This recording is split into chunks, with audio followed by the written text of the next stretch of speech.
বিসমিল্লাহির রহমানির রহিম। প্রিয় শিক্ষার্থীরা, আশা করছি সবাই ভালো আছো। তো আজকে যে প্রশ্নটি সমাধান করব তা হলো অম্লীয় প্রকৃতির বাফার দ্রবণের ক্রিয়া কৌশল বর্ণনা করো। আমরা দেখতে পাচ্ছি এই প্রশ্নটি 11, 14, 18, 20, 22-এ এসেছে। তো যারা 24 পরীক্ষার্থী রয়েছে তাদের জন্য কিন্তু এই প্রশ্নটি খুবই গুরুত্বপূর্ণ। এছাড়াও এই প্রশ্নটি কিন্তু নিবন্ধন পরীক্ষায় এসে থাকে। তো এই প্রশ্নের উত্তরটি আমি খুব সহজ ভাষায় লিখেছি, মেন কথাটা, যাতে করে তোমরা খুব সহজেই মুখস্থ করতে পারো। কেমন? আচ্ছা, তো দেখো, প্রথমে আমরা বাফার দ্রবণের সংজ্ঞাটি দিয়ে নিব। অনেক সময় দেখা যায় যে প্রশ্নে প্রথমে লেখা থাকে যে বাফার দ্রবণ কি। কেমন? এছাড়াও কিন্তু এই প্রশ্নের উত্তরে এই সংজ্ঞাটি দিলে ভালো হয়। কেমন?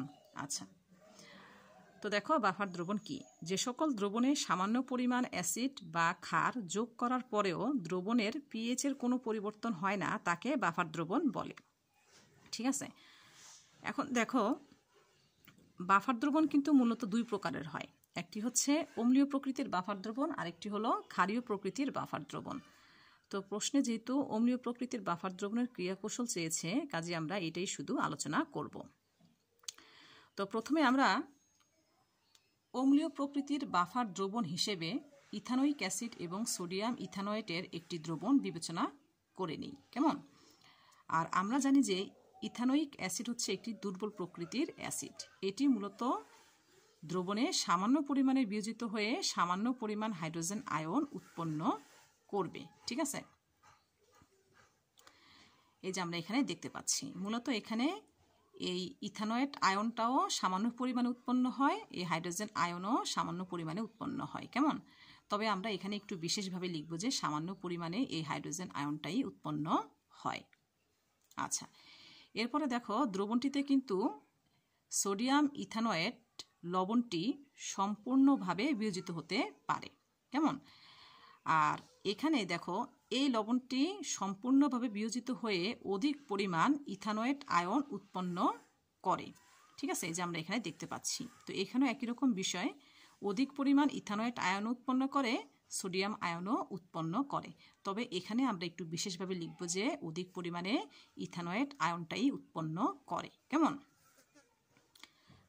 আচ্ছা, এখন দেখো, যদি আমরা দ্রবণে সামান্য পরিমাণ অ্যাসিড যোগ করি, অ্যাসিড হিসেবে যদি আমরা হাইড্রোক্লোরিক অ্যাসিডটা যোগ করি, তাহলে দেখা যাবে এই হাইড্রোক্লোরিক অ্যাসিড হতে এই হাইড্রোজেন আয়নটা দ্রবণের যে ইথানয়েট আয়নটা রয়েছে সেটার সাথে বিক্রিয়া করে অবিয়োজিত ইথানোয়িক অ্যাসিড উৎপন্ন করে ফেলে।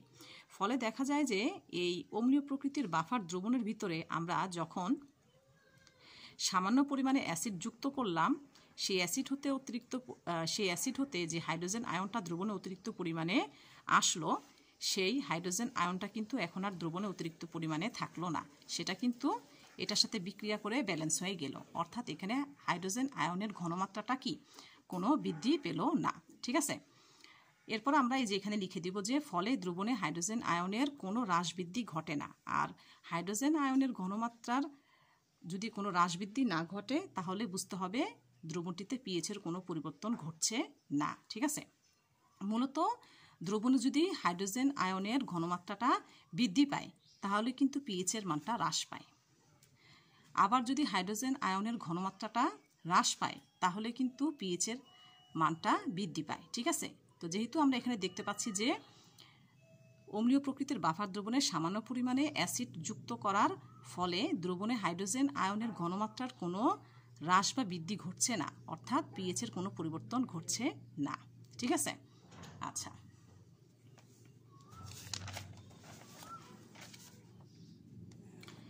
এখন দেখো, যদি আমরা দ্রবণে সামান্য পরিমাণ ক্ষারক যুক্ত করি, ক্ষারক যোগ করি, ক্ষারক হিসেবে যদি আমরা সোডিয়াম হাইড্রোক্সাইড যোগ করি, তাহলে দেখা যাবে যে এই সোডিয়াম হাইড্রোক্সাইড থেকে যে হাইড্রোক্সাইড আয়নটা রয়েছে, এটি মূলত আবার দ্রবণে উৎপন্ন হাইড্রোজেন আয়নের সাথে বিক্রিয়া করে পানি উৎপন্ন করে। দ্রবণে উৎপন্ন হাইড্রোজেন আয়নের সাথে দেখো, দ্রবণে কিন্তু হাইড্রোজেন আয়নটা উৎপন্ন হয়েছিল, সামান্য পরিমাণ উৎপন্ন হয়েছিল, এই যে আমরা এখানে কিন্তু দেখতে পাচ্ছি। ঠিক আছে, এই ইথানোয়িক অ্যাসিডটা কিন্তু বিয়োজিত হয়ে দ্রবণে কিন্তু সামান্য পরিমাণ হাইড্রোজেন আয়নটা উৎপন্ন হয়েছিল। তো এখানে কিন্তু আমি আর বিশেষ কিছু লিখি নাই যে দ্রবণে উৎপন্ন মানে দ্রবণে সামান্য পরিমাণে উৎপন্ন হাইড্রোজেন আয়নের সাথে বিক্রিয়া করে। যদি তোমরা এখানে লিখতে চাও যে দ্রবণে সামান্য পরিমাণে উৎপন্ন হাইড্রোজেন আয়নের সাথে বিক্রিয়া করে পানি উৎপন্ন করে, তাহলে কিন্তু কোনো সমস্যা হবে না। ঠিক আছে, সেটা আরও বেশি ভালো হয়। তারপর আমি একটু প্যাচ দিলাম না, কেননা অনেক সময় দেখা যায় এই সামান্য প্যাচের কারণে তোমরা মেইন কথাটা মুখস্থ করে যেতে পারো না। ঠিক আছে, এভাবে লিখলেও হবে। হ্যাঁ, তাহলে এখানে কি বুঝলাম যে আমরা দ্রবণে যদি সামান্য পরিমাণ ক্ষারক হিসেবে সোডিয়াম হাইড্রোক্সাইড যুক্ত করি, তাহলে দেখা যাবে যে এই হাইড্রোক্সাইড হতে যে হাইড্রোক্সাইড মানে সোডিয়াম হাইড্রোক্সাইড থেকে যে হাইড্রোক্সাইড আয়নটা উৎপন্ন হয়, এটি দ্রবণে যে সামান্য পরিমাণে উৎপন্ন হাইড্রোজেন আয়ন রয়েছে সেটির সাথে আবার বিক্রিয়া করে পানি উৎপন্ন করে ফেলে। ফলে দেখা যায় যে দ্রবণটিতে কিন্তু হাইড্রোজেন আয়নেরও কোনো হ্রাস ঘটলো না। সামান্য পরিমাণ যে হাইড্রোজেন আয়নটা দ্রবণে উপস্থিত ছিল সেটি কিন্তু পানির সাথে পানিতে উপস্থিতি রয়েছে। ঠিক আছে, একদম ভ্যানিশ হয়ে যায়নি। ক্লিয়ার?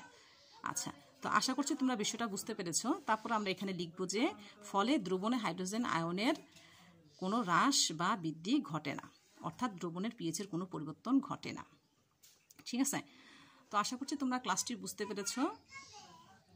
তারপরেও যদি কোথাও না বুঝে থাকো তবে অবশ্যই আমাকে কমেন্টে জানাবে। সবাইকে অসংখ্য ধন্যবাদ।